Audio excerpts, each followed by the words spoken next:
Pride and Prejudice, Chapter 2, third video. So let's try to tackle that problem, right? That paragraph. Not only we have vocabulary, we have syntax, but we also have Mr. Bennet witty mind. I honor your circumspection. A fortnight's acquaintance is certainly very little. Okay, just to get this thing out of the way because it's in my mind to tell you. Fortnight, why do we have a word for 14 nights? Because it's based on the lunar calendar, okay? So it would be like a month, a month.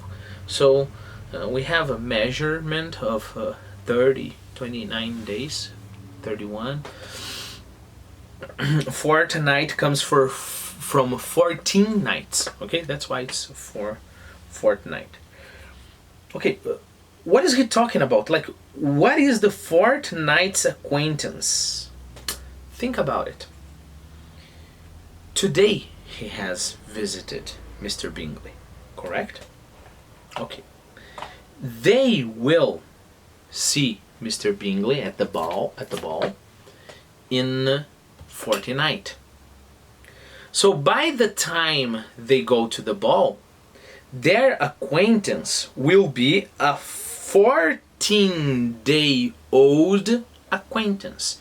In other words, the acquaintance will be a fortnight acquaintance. Okay? Again, it's a big riddle, right? It's interesting because most of the times Mrs. Bennet doesn't know there is a riddle, or maybe she doesn't care anymore, right? Imagine they've been married for so long, and imagine a guy like that, speaking in riddles all the time. And if you don't have the taste for being fast and sharp and developing that sharpness, then sometimes you just stop caring, right?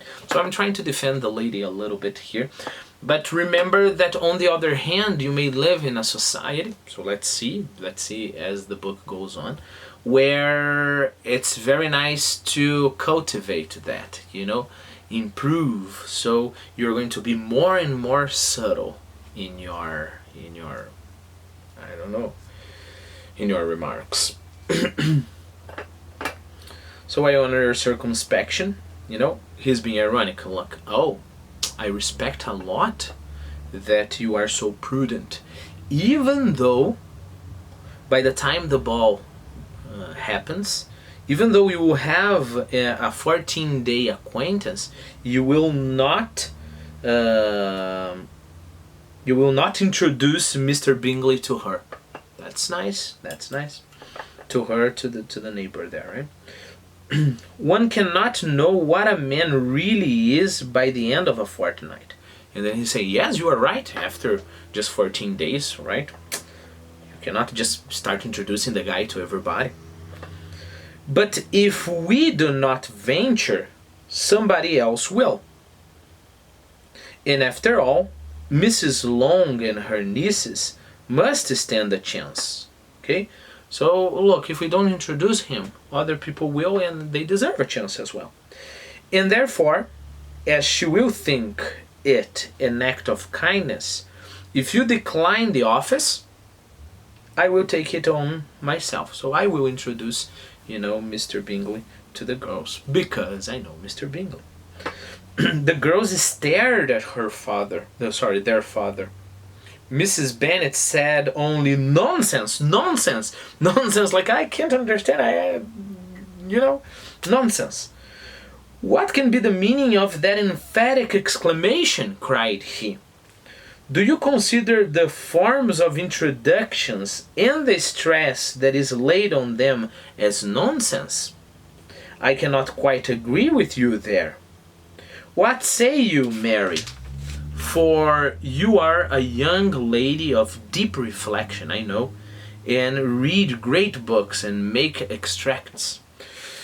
Whoa, another one of those paragraphs. If you have the energy, this is not mandatory, okay?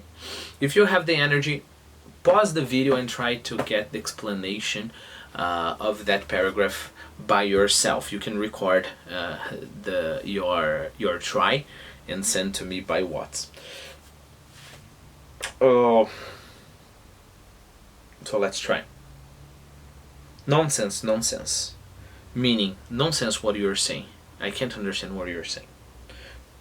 And then he, starts acting again. What can be the meaning of that emphatic exclamation? Cried he. Do you consider the forms of introduction and the stress, emphasis, right? Stress, here's emphasis.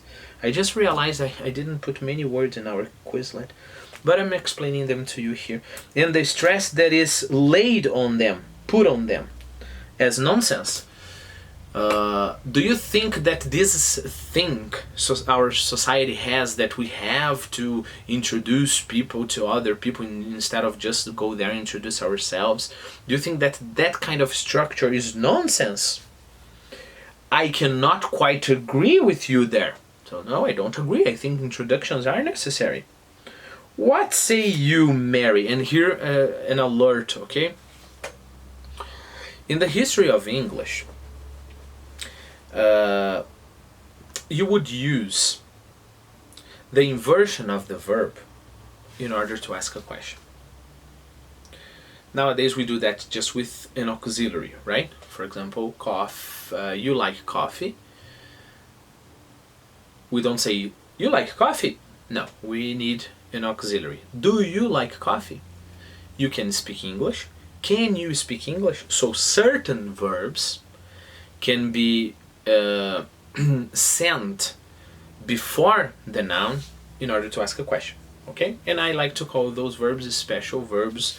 Of course, depending on the grammar, they're going to call modal verbs, auxiliaries, and then they're going to subcategorize them, but that's not the point here. The point is, a verb needs to be special in order to be sent to the beginning of the sentence, let's say, to before the subject to ask a question.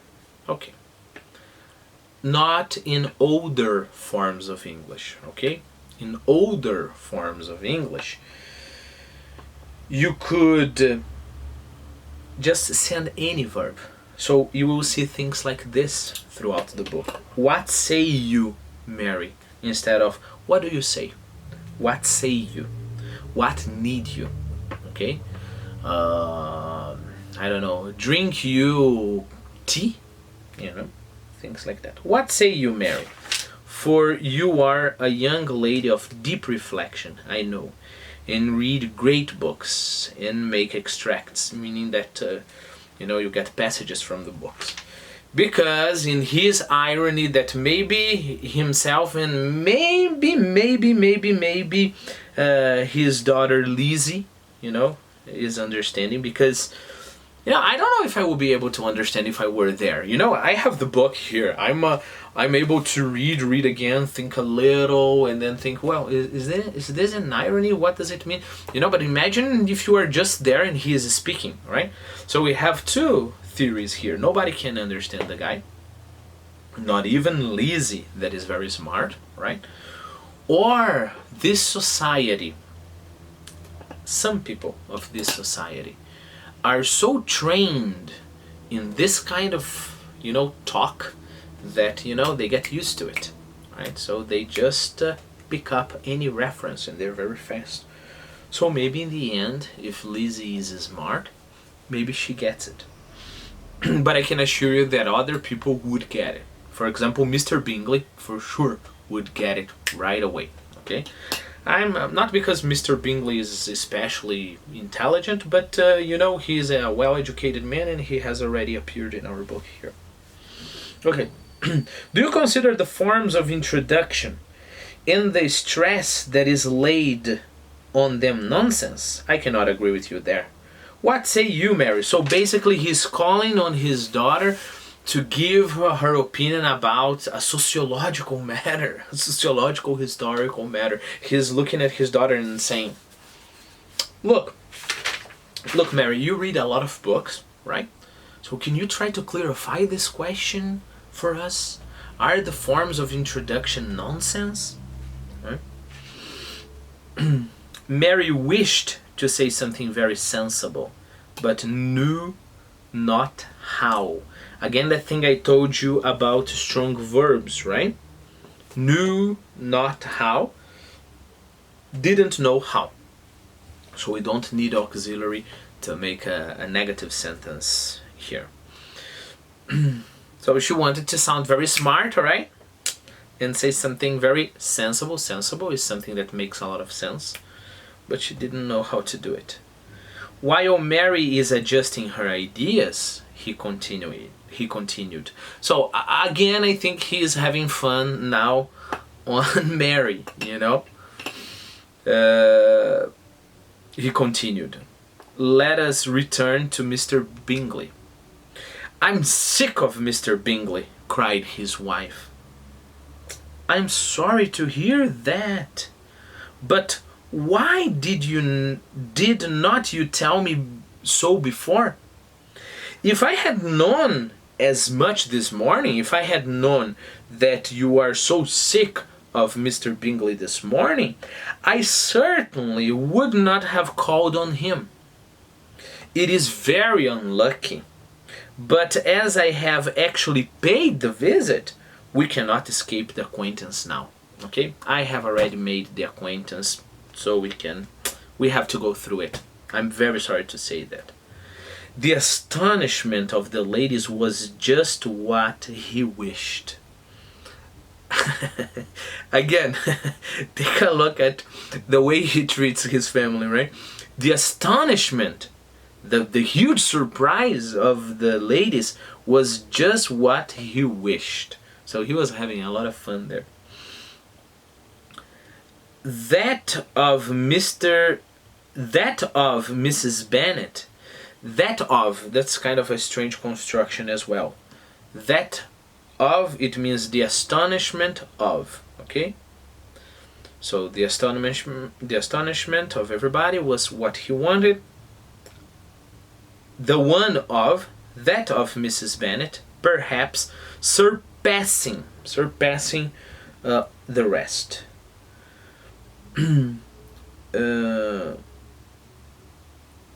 Though when the first tumult of joy was over, she began to declare that it was what she had expected all the while. How good it was in you, my dear Mr. Bennet. But I knew I should persuade you at last. I was sure you loved your girls too well to neglect such an acquaintance. Well, how pleased I am. And it is such a good joke too, that you should have gone this morning and never said a word about it till now. She's so happy that she doesn't mind the joke, right? Now, Kitty, you may cough as much as you choose, said Mr. Bennet. And as he spoke, he left the room, fatigued with the raptures of his wife. Well, I have to explain to you, or you have to explain to me. Now, Kitty, you may cough as much as you choose. Please do so. Pause the video, I know we don't have so much time. So, of course, he is exposing his wife again, you know. She was, you know, telling her daughter off because of a cough, and now she can cough because the wife, the mother is happy, right? Said Mr. Bennet. As he spoke, he left the room, fatigued with the raptures of his wife. Rapture, I put the definition here in the dictionary. An utterance or expression of ecstasy and delight. What an excellent father you have, girls, said she, when the door was shut. I do not know how you will ever make him amends for his kind. When you make amends, you pay, let's say, you compensate for his kindness. Or me either, for that matter. At our time of life, it is not so pleasant, I can tell you, to be making new acquaintances every day. But for your sakes, we would do anything. Lydia, my love, though you are the youngest, I dare say Mr. Bingley will dance with you at the next ball. Oh, said Lydia stoutly, I'm not afraid, for I am the youngest. No, for though I am the youngest, I'm the tallest. The rest of the evening was spent in conjecturing how soon he would return. Mr. Bennet's visit. How soon he would return Mr. Bennet's visit, and determining when they should ask him to dinner.